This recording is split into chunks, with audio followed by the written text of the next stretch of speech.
Assalamualaikum warahmatullahi wabarakatuh. Innal hamdalillah nahmaduhu wa nasta'inuhu wa nastaghfiruh wa na'udzu billahi min shururi anfusina wa min sayyiati a'malina. May yahdihillahu fala mudilla lahu wa may yudlil fala hadiya lahu. Asyhadu an la ilaha illallah wahdahu la syarika lah wa asyhadu anna Muhammadan abduhu wa rasuluh. Allahumma salli wa sallim ala sayyidina Muhammadin wa ala alihi wa sahbihi wa man tabi'ahum bi ihsanin ila yaumiddin, amma ba'du. Ta'mir Masjid Asy-Siddiq yang saya hormati dan mudah-mudahan senantiasa dimuliakan Allah Subhanahu wa ta'ala,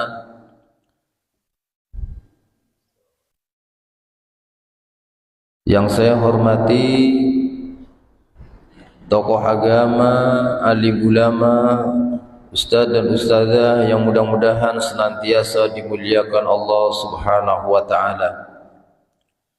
Yang saya hormati Bapak Ibu jamaah sholat subuh dan jamaah pengajian rutin Sabtu pagi dalam pembahasan kitab Matan Abu Suja, yang mudah-mudahan senantiasa dimuliakan Allah Subhanahu wa ta'ala. Pertama, marilah kita panjatkan puji syukur kehadirat Allah Subhanahu wa ta'ala. Alhamdulillah, pada kesempatan pagi hari ini kita bisa berkumpul di masjid ini tanpa ada satu halangan apapun. Tak lupa salawat beriring salam senantiasa kita kirimkan kepada junjungan kita Nabi besar Muhammad sallallahu alaihi wasallam. Mudah-mudahan kita termasuk umatnya yang akan mendapatkan syafaat di yaumul kiamah nanti. Bapak Ibu yang kami hormati, melanjutkan pembahasan kitab Matan Abu Suja. Pada pagi hari ini kita masuk pembahasan Kitabus Soidi wal Zabaih, kitab yang membahas tentang berburu, wadzabaih dan sembelihan. Dijelaskan di dalam kitab ini oleh musannif atau penulis kitab Matan Abu Suja, wa ma qudira ala zakatihi fa zakatuhu fi halqihi wa labbatihi. Dan binatang buruan yang kita masih mampu untuk menyembelihnya, maka cara menyembelihnya adalah dengan cara dipotong pada bagian halq atau leher bagian atas. Ini yang pertama. Walabbatihi, dan leher bagian bawah. Ini dalam kondisi kita berburu atau menyembelih binatang sempat kita kendalikan. Nah, umpamanya taruhlah Arab nyembelih kurban, bisa dijagal, bisa dijagani, nyembelih bisa sempurna. Ini cara seperti ini. Maka harus terpotong halq dan labbati, leher bagian atas, bagian bawah. Nanti ada ketentuan, ada saluran pernapasan, saluran makanan, itu harus terpotong. Kemudian yang satu lagi itu ada dua urat di leher, itu harus terpotong. Walaupun nanti ada penjelasan, yang wajib terpotong adalah saluran nafas dan saluran makanan, itu yang wajib. Yang dua urat di leher itu sifatnya ihsan dalam penyembelihan, supaya apa? Mempercepat proses kematian. Jadi kalau binatang yang masih dikendalikan, masih bisa disembelih dengan sembelihan sempurna, maka harus dipotong halak dan labbati, leher bagian atas, leher bagian bawah. Wa man lam yuqdar ala zakatihi, dan binatang yang tidak bisa dikendalikan. Melayu terus apa, kan kadang-kadang ada itu binatang kurban mau disembelih malah begar Pak, ucul mana ini kan, ditangkap susah.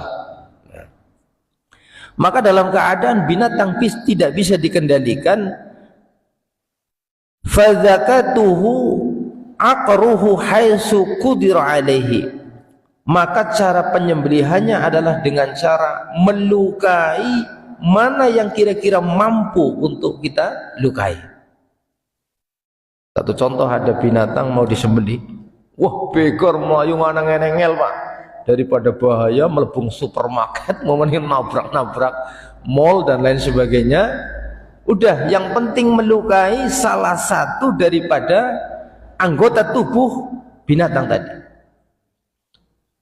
Umpamanya mungkin dilukai bagian dekat jantungnya, atau mungkin ditombak, atau mungkin pakai apa, parang. Pokoknya orang mesti kudu gulune Pak, yang penting bismillahirrahmanirrahim, sing kira-kira cepat mati, daripada engko malah utawa mungkin ya kewane melayu nyemplung sumur Pak.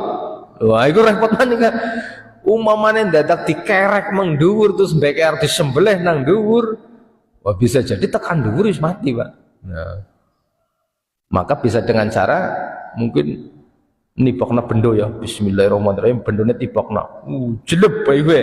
Nah, yang penting ada bagian yang terluka. Itu ketika binatang tadi tidak bisa dikendalikan.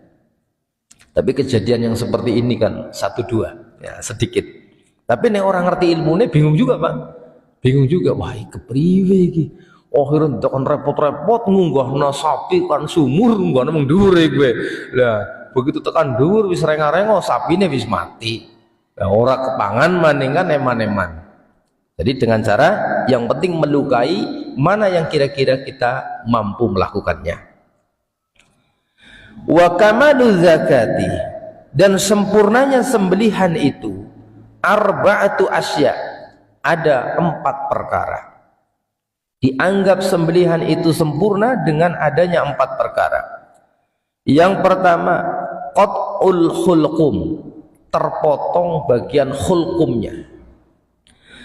Jadi khulqum kalau di dalam sarahnya dijelaskan dalam kitab Al-Imta' bi Syarhi Matan Abi Suja, itu adalah saluran pernapasan. Wa huwa majrun nafsi dukhulan wa khurujan, saluran di mana saluran untuk bernapas, baik masuk atau keluar. Jadi ngeri ini ana saluran lah, begitu kita menghirup udara ini masuknya melalui khulqum, saluran pernapasan itu harus terpotong. Kemudian yang kedua, wal mari'i, jadi qata' al-mari'i wa huwa majra' ta'am wasyarab wa huwa tahtal khulqum, saluran makanan. Jadi majra' ta'am, tempat untuk lalu lalang lewatnya makanan. Yang ini posisinya makanan dan minuman. Wa huwa tahtal khulqum, ada di bawah khulqum. Jadi bukan berarti adonangi tetapi bagian atas saluran nafas, bagian bawah saluran makanan.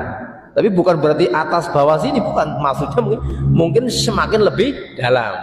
Yang agak di sini mungkin saluran atasnya saluran napas, terus bawahnya lagi saluran makanan.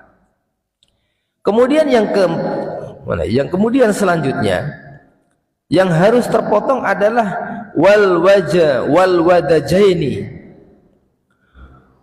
Wal wadajaini, 2 urat leher, 2 urat yang ada di leher. Wahuma al-arafani fi safhatil unuq, ada 2 urat yang ada di leher, tujuannya ikut dipotong fayazhalu khurujur ruh fahuwal ihsan fi dzabhi, supaya mempermudah cepatnya meninggal dunia, cepatnya ruhnya lepas dari binatang tadi. Dan ini termasuk minal ihsani fid dzabhi, bentuk kebaikan dalam menyembelih. Dan yang ini, yang wadajain ini tidak wajib, tapi dalam bentuk ihsan. Yang wajib adalah 2 urat terpotong, saluran napas, saluran makanan atau minuman. Jadi nek wonten tiyang nyembelih kok nganti 2 urat itu tidak terpotong, Pak, maka secara hukum itu sembelihannya tidak sah. Sembelihannya tidak sah. Maka jenengan kalau beli ayam potong yang sudah terpotong itu dan lehernya masih menempel, dilihat kira-kira. Karena sering saya mendapati itu hanya tersobek sedikit. Leher ayam itu hanya tersobek sedikit. Yang sudah tentu kalau hanya tersobek sedikit itu uratnya nggak kena, Pak. Nggak kena. Kalaupun kena mungkin hanya salah satu.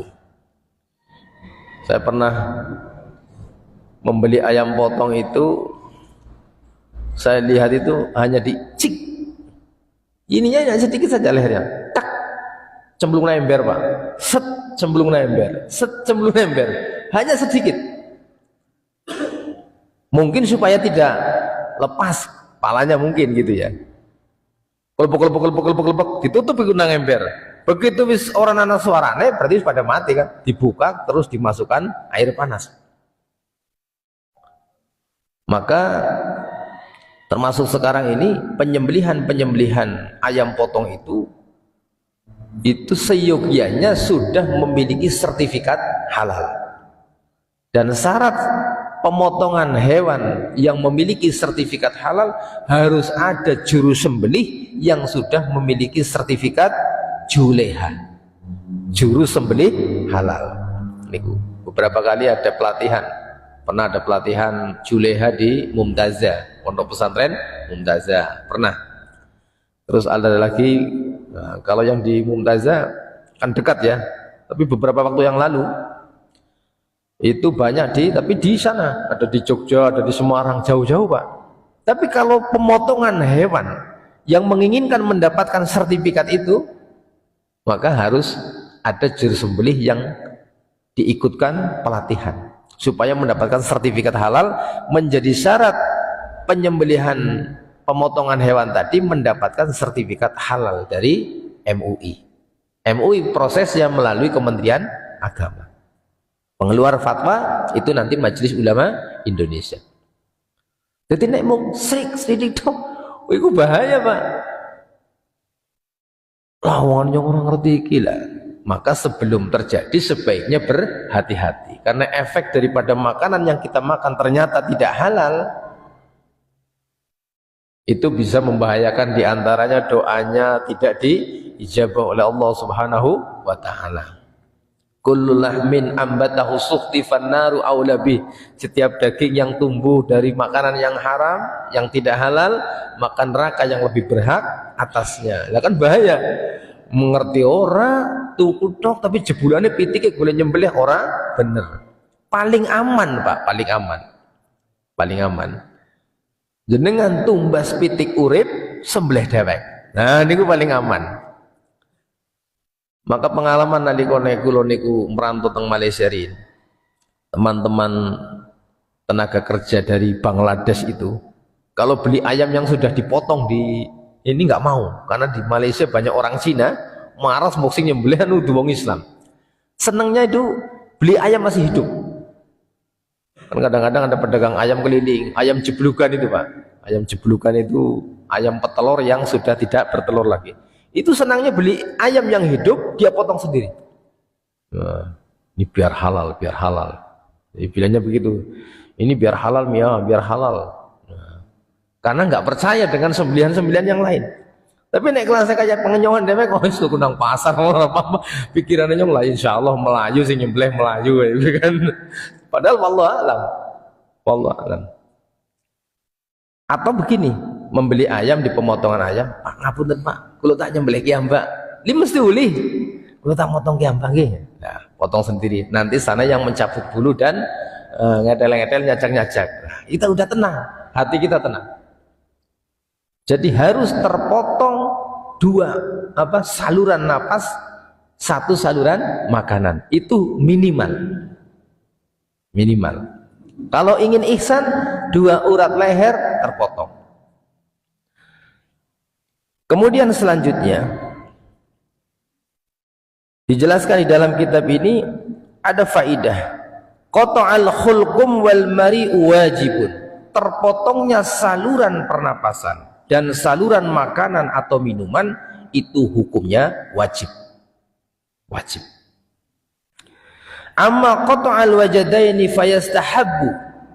Dan adapun ketika memotong dua urat leher itu sifatnya hanya dianjurkan. Wala yusannu qata'a ma wara'al wadajaini. Dan tidak disunnahkan memotong apa yang ada di belakang dua urat leher.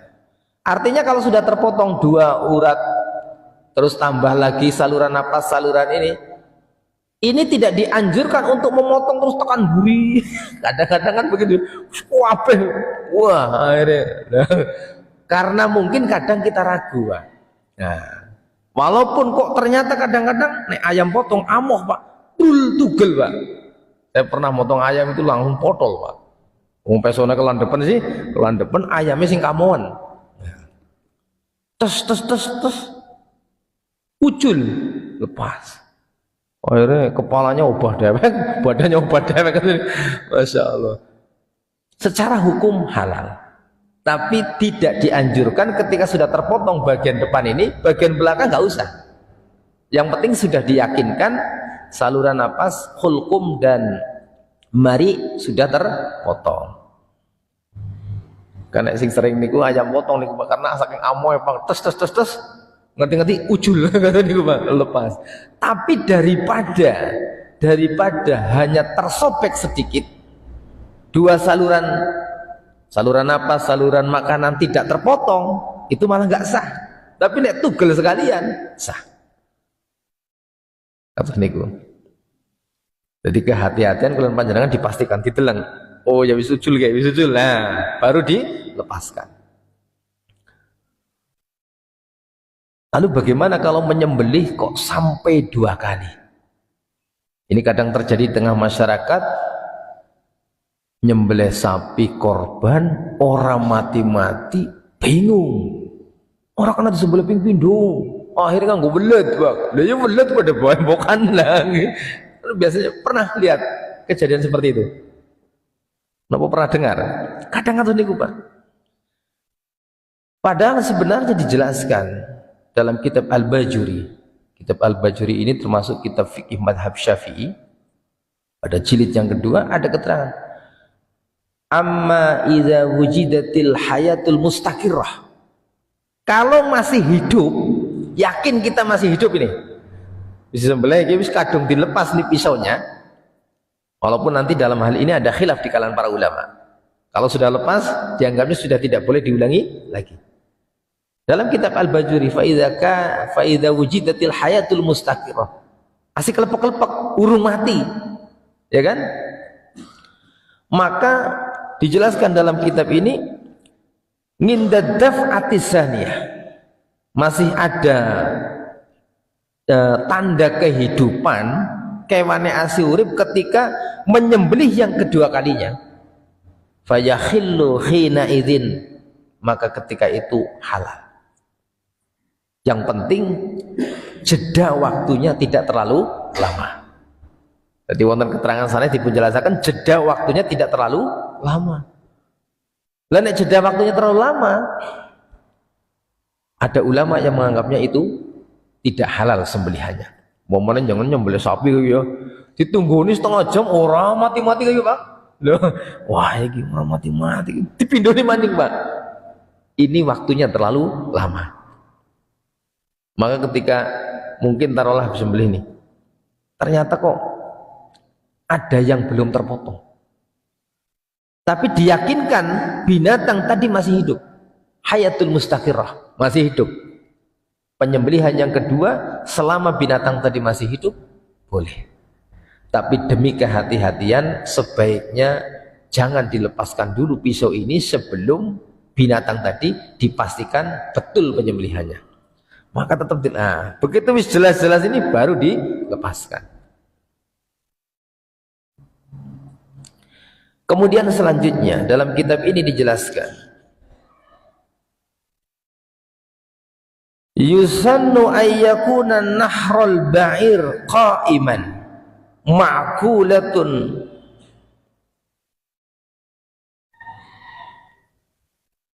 rukbatahul yusra.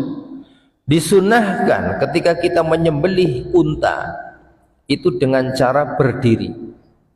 Untanya tetap dalam keadaan berdiri, makanya sembelihannya disebut nahar, bukan zabih tapi nahar. Dalam keadaan berdiri, ma'kulatun rukbatahul yusra, terikat lutut sebelah kiri. Jadi lutut sebelah kiri terikat. Jadi nanti 3 kaki, Pak, berdiri di atas 3 kaki. Kan kata niki nyembelih unta niku goek kata niku. Nah, tidak direbahkan kemudian disembelih itu tidak, tapi dalam keadaan berdiri. Itu sunnahnya demikian. Dan ini kalau di Arab Saudi saya lihat di video-video nyungurung sempat mengharap sih. Nah, di video-video itu cara penyembelihan unta itu seperti itu, berdiri nanti, nah begitu di goek, nanti cepat itu, cepat, namanya nahar. Diikat kaki sebelah kiri, lututnya diikat, itu supaya apa? Mempercepat dia terjatuh. Begitu di nahar, langsung dia terjungkal, langsung mati. Tapi itu hukumnya sunnah. Kalau toh ternyata disembelih dengan cara seperti binatang umumnya, itu pun diperbolehkan. Kadang nek nang Indonesia karena mungkin orang pengalaman sing model nanggana, anak unta dijogol-jogol dirubuhaken, Pak. Wah, gulune dawa banget itu mana niku. Nah, itu pun diperbolehkan, tapi sunnahnya dengan cara demikian. Kemudian alatuz dzabhi kullu muhaddad.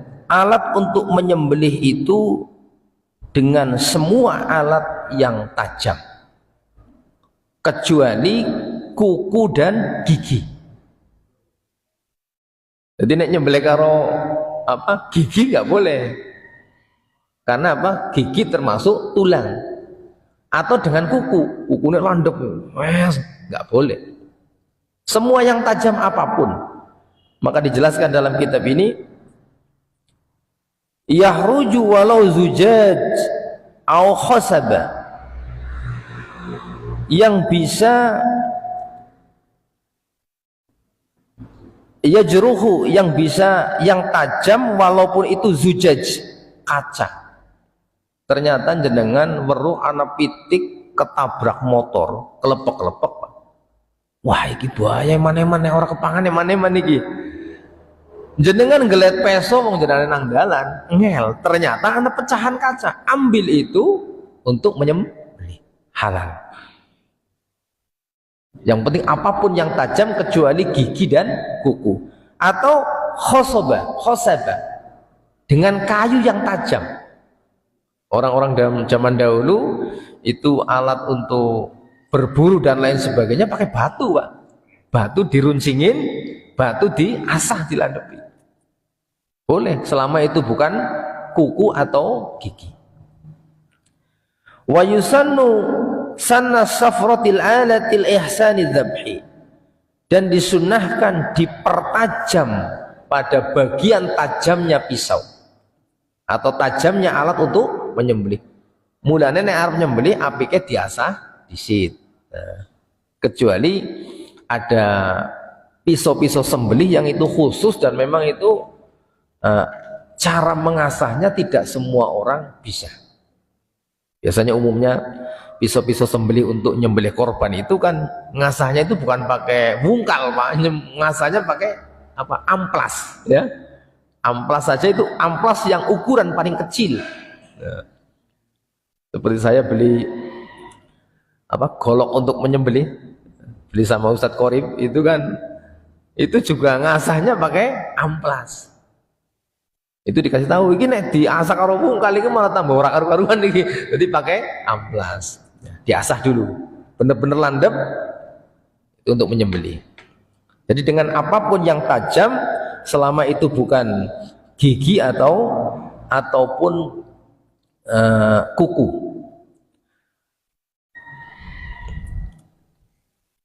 Kemudian selanjutnya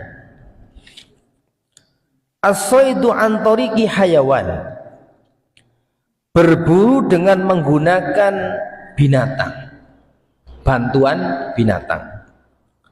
Qala al-musannifu, penulis kitab ini menjelaskan, wa yajuzul istiyadu bi kulli jarihatin muallamatin minas sibai wa min jawarihi thairi, dan diperbolehkan berburu dengan semua binatang yang terlatih, binatang yang terlatih, binatang yang dilatih dari binatang buas, biasanya menggunakan anjing, karena insting anjing itu mudah dilatih.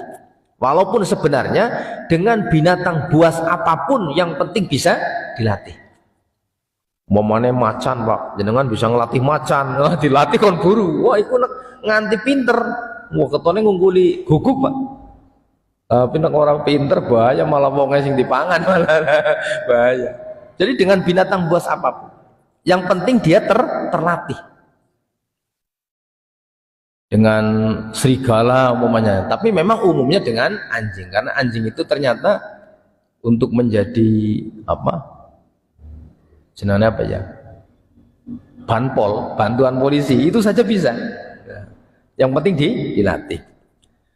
Kemudian juga dari jawarihi thairi, burung-burung pemburu. Seperti saya lihat di video itu di Cina itu, nggak tahu Cina apa Jepang. Manuk itu kan ngeliat iwak. Manuk napa niku sing cucuke dawa-dawa iku. Oh, itu ditaleni nggawa perahu, terus manuknya pada disotna, kan pada uliwak ditarik jiko nyong nak ndelokna ke melasi kok manuknya ku ngarah tok ora melu mangan, paling kok dhewe sing cilik-cilik, Pak. Lah niku. Nah, tapi secara hukum boleh burung-burung pemburu. Manuk apa sing cucuknya dawa-dawa itu, dapat ikan nanti ditarik ya, diambil ikannya, nanti dilepaskan lagi, uli akeh, Pak.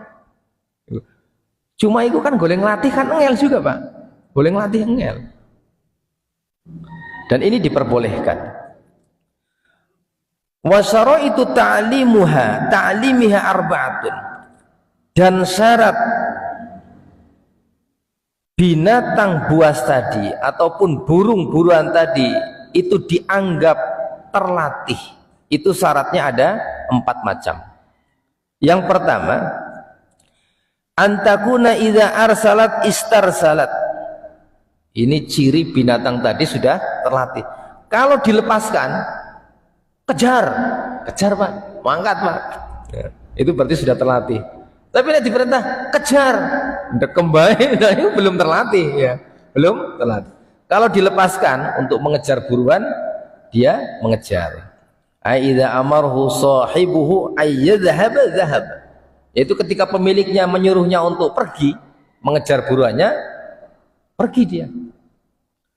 Kemudian yang kedua, idza zajarat in zajarat. Kalau disuruh berhenti, berhenti, Pak. Mandek, Pak. Berarti terlatih. Ai idza nahahu an syai'in intaha wa idza amarahu birruju'i raja'a. Jadi nek diperintahkan mandek ya mandek, diperintahkan kembali, Pak. Berarti terlatih. Yang ketiga, idza qatalat as-siba' awi tayri al-mudarrib 'ala saydi syai'an lam ta'kul minhu. Jika binatang buas atau burung untuk berburu tadi ternyata bisa menangkap binatang buruannya, bisa dekep umpamane kon buru rusa, rusanya tertangkap nih oleh anjingnya, tidak memakan sedikit pun. Jadi memang dia itu menangkap binatang buruannya hanya untuk dipersembahkan kepada tuannya, kepada pemiliknya. Itu langkah-langkah Pak, langkah-langkah. Manuk itu kadang-kadang wis ulih gitu ya, jane arep dicotol dewek, cuma karena nang sing duwe ditarik kayak gue. Nah, cuma kalau ikan ini kan hukumnya berbeda. Karena ikan itu tidak harus disembelih. Tapi ketika binatang darat berburu rusa, berburu menjangan, berburu kelinci dan lain sebagainya, tandanya syaratnya binatang tadi itu terlatih, ketika menangkap binatang buruannya tidak dia makan, tidak dia makan. Berarti ya kewan buruan kudu tercukupi Pak. Dan orang tercukupi mesti di ngunyung kesel-kesel boleh buru ya kok panyong dewek kan kayak gue. Nah, harus tercukupi. Kemudian selanjutnya ayat takarrara dzalika minha, ayat takarrara al-ijabah fil irsali waz-zajri wa adamul akli binasoidi. Binatang tadi dilakukan, dipakai untuk berburu berulang-ulang pun sama seperti itu. Jadi tidak lantas siki diperintah gelem, begitu ngesuk diperintah kon buru maning mogok Pak ora gelem, berarti urung terlatih Pak. Jadi sudah berulang-ulang. Ya cara apa nih Pak? Mogok Pak. Nah, cara itu apa? Punya track record yang baik. Nah, binatang tadi sudah punya track record yang baik, memang kapanpun kon buru manut Pak. Ayo mangkat, mangkat. Nah, kalau di sini di Jawa ini kan jarang namanya anjing-anjing pemburu, jarang wong guguk belangka. Arep buru ya buru apa? Buru tikus. Kalau di Sumatera itu banyak Pak. Sumatera itu ada namanya PBB, perkumpulan. PBB itu perkumpulan persatuan buru babi. Tapi sayangnya sih diburu babi Bang. Ya tujuannya itu untuk apa? Untuk mengurangi hama. Tapi bagi mereka itu rata-rata untuk penyaluran hobi. Karena orang di Sumatera Barat itu, pengalaman saya dulu di sana, di kampung itu orang sana apa ya, hobi memelihara anjing dan dilatih untuk berburu. Nanti dapat babi gitu ya, nanti babinya untuk makan itu. Jadi untuk hobi saja. Makanya ada PBB, pasukan buru babi atau perkumpulan buru babi. Berarti itu talinya saja itu tali yang mahal Pak. Tali ini tali sing utuh rantai sing murahan 10.000 5.000 itu, tapi pakainya itu yang tali-tali yang mahal itu. Jadi kalau di sana banyak. Jadi berulang-ulang disuruh untuk berburu pun dia mau. Bukan kumat-kumatan. Nek umpamanya sih kon buru gelem, terus begitu ngesuk ora gelem. Lah, berarti belum terpenuhi syarat binatang itu dianggap terlatih. Resikonya ketika berburu dengan binatang yang tidak terlatih, umpamanya nih, di antara syarat supaya halal binatang yang diterkam oleh binatang buruan adalah ketika kita melepaskan, kita membaca bismillah. Arab ngesot naguguk, bismillahirrahmanirrahim, lepaskan. Nanti dia menangkap rusa, itu rusanya mati. Kalau dia terpenuhi 4 syarat ini, halal untuk kita makan. Halal untuk kita makan, sekalipun tidak sempat disembelih. Niku. Tapi nek anu guguke leda-lede, urung terlatih, dia menangkap, mana ya, terus mati, haram. Hukumnya haram. Nah niku mulane kudu dikatakan. Orang yang mau boleh ngasot nafis macam bismillah kok. Iya tapi kan guguke jenengan urung terlatih. Buktine dipangan dewek. Enteng separuh kan, terus enteng separuh mereka di ngomajikane, berarti belum terlatih, belum terlatih. Caranya bagaimana? Maka dijelaskan di dalam kitab ini.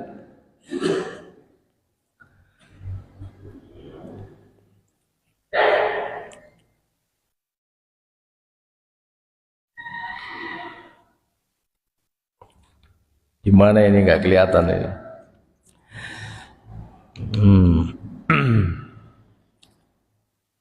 Idza lam yakun as-siba awi tayri mualliman aw adamat ihda hadhihi syurut, jika ternyata binatang buas ataupun buruan ataupun burung yang dipakai untuk berburu itu kok ternyata tidak terlatih, au adamat ihda hadhihi syurut, atau tidak terpenuhi 4 syarat ini, salah satu tidak ada syaratnya, salah satu toh loh, bukan 4-4-nya, salah satu tidak terpenuhi, fala yahilla akli sayda, maka tidak halal binatang buruan tadi, illa in adraka illa in udrika hayyan fadhubiha, kecuali kalau kita mendapati binatang yang diburu tadi masih hidup, lalu fadhubiha, lalu kita sembelih.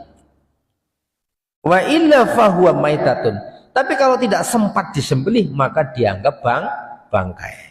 Jadi nek umpamane kon duwe guguk urung patia pinter buru, Pak, belum terlatih, boleh apa enggak untuk berburu? Boleh, tetapi kita harus ekstra hati-hati. Harus dipastikan, pokoknya kok begitu ulih rusak, kudu cepet-cepet diburu, disembelih. Kenapa? Supaya halal. Jadi orang kena ajem-ajem kayak sing nomor pertama. Nek sing wis terlatih, terpenuhi 4 syarat, udah kita lepaskan, tongkrong, momennya ya, taruh medang-medang, momennya, engkau begitu ngerti-ngerti wis mati rusane.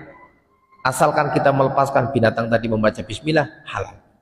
Tapi kalau belum terlatih atau tidak terpenuhi salah satu daripada 4 syarat tadi, maka harus disembelih. Pokoknya ngerti, asih urip, cek sembelih. Jadi bukan berarti terus langsung orang kena kian urung terlatih. Yang penting kita sempat untuk menyembelihnya. Karena matinya binatang buruan tadi bukan karena digigit oleh anjing kita, tetapi karena disembelih. Jadi matinya karena disembelih.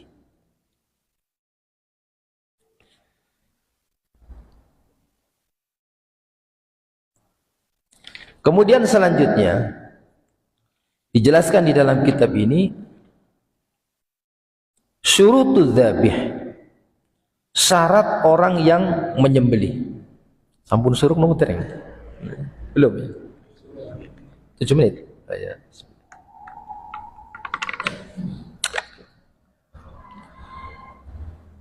Qala al-musannifu, penulis kitab ini menjelaskan, wa tahillu zakatu kullu muslimin wa kitabiyin, dan halal sembelihan dari setiap muslim dan ahli kitab. Ahli kitab yang dimaksud adalah Yahudi dan Nasrani. Tapi nanti ada keterangan nih, Yahudi dan Nasrani sah sembelihannya ketika menyembelih dengan membaca bismillah. Momenana wong Nasrani, Pak. Nasrani gampangannya nang Indonesia Kristen nih, Pak. Anak Yahudi kan nang Israel kan, Pak. Nah, ya. Mereka menyembelih tidak membaca bismillah. Maka menurut jumhur mayoritas para ulama tidak sah sembelihannya. Jadi kudu maca bismillah. Dan yang Arab nyembelih dengan nama Yesus, orang halal, Pak, walaupun dia ahli kitab. Nek wong Yahudi apa ya? Jadi harus dengan menyebut nama Allah. Walaupun nanti dalam keterangan dalam madhab Syafi'i menyembelih binatang itu membaca bismillahnya dianggap sunnah, tidak wajib. Dalam madhab Syafi'i asalkan dia muslim menyembelih halal. Tapi menurut mayoritas para ulama binatang yang disembelih harus dengan membaca bismillah, dan itu yang lebih ikhtiyaton, lebih hati-hati. Makanya dalam pembahasan kitabul udhiyah, faslun al-udhiyah, pembahasan tentang kurban itu masuk kategori sunnah-sunnahnya menyembelih kurban adalah at-tasmiyah, membaca bismillah. Menurut jumhur mayoritas para ulama, membaca bismillah itu wajib dari setiap penyembelihan supaya halal. Ini masuk wilayah perbedaan pendapat. Jadi yang pertama muslim, kemudian ahli kitab yaitu Yahudi dan Nasrani.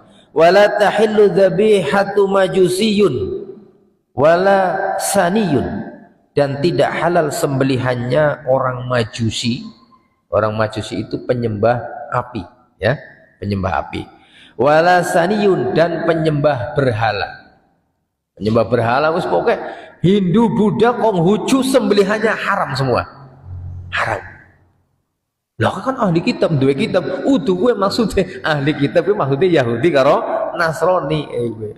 Jadi kitab yang duwe kitab beda. Ya kan kitab beda duwe, tapi bukan itu yang dimaksud. Ahli kitab yang dimaksud adalah Yahudi dan Nasrani. Berarti yang sembelihannya halal hanya Muslim dan Yahudi dan Nasrani atau ahli kitab selama membaca bismillah ketika menyembelih. Wa zakatul janin bi zakati ummihi, dan sembelihan janin itu dengan sembelihan induknya. Nyembelih sapi kok ternyata nang wetenge ana pedet. Begitu disembelih dibedel, pedete mati, dia halal Pak. Artinya induke ya melu diolahi, pedet sing nang jero weteng karena mati juga melu diolahi, wis halal. Nekolu Pak. Kadang-kadang gigoni banget kan kayaknya kan pedet asi ayit itu ya. Tapi kalau umpamanya mau dimasak, emang ketone iki lumayan diwono 20 kilo masa kena ora diolahi, mau diolahi halal.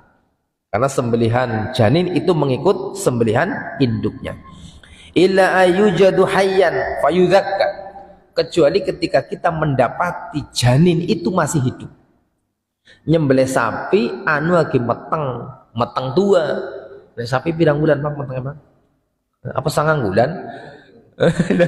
Ternyata masih hidup umpamanya gitu ya. Karena janin wis meh babaran disembelih umpama.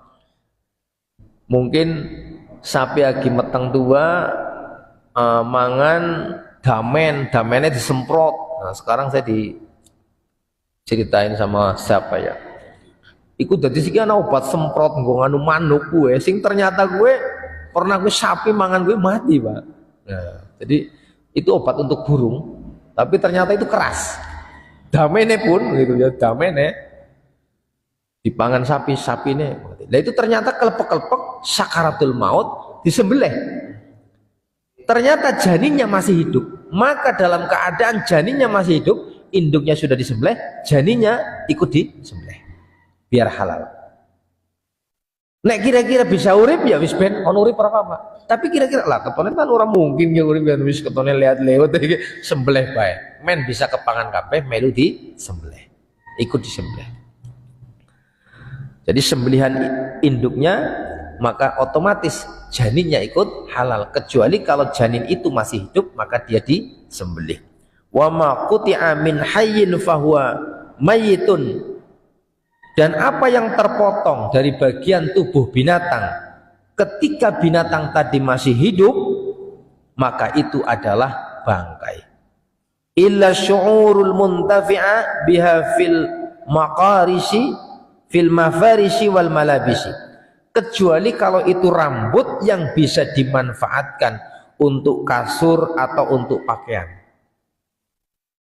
Jadi kalau maunya ada sapi dipotong ekornya, tek, sapi nasi urip gawe sop, umpama nih sop buntut, maka potongan ekor ini dianggap bangkai. Tapi nek anak wedhus domba diambil bulunya dipakai baju, gawe wol ya, larang ya, itu boleh kalau itu rambutnya. Makanya kalau di luar negeri itu kan bulu domba itu dijual kan, dijual. Nanti setelah itu wah wedhusnya putih-putih, bersih-bersih, nanti lama-lama kelembus maning, loh, dipotong lagi. Kalau itu rambut nggak masalah. Asbabul wurud daripada keterangan ini, jadi dulu masyarakat Arab itu kebiasaannya itu unta itu kan ada punuknya. Orang dulu ketika belum mendapatkan penjelasan demikian, gue punuk unta gue kepengen ngolahi unta, punuknya dong diketok Pak.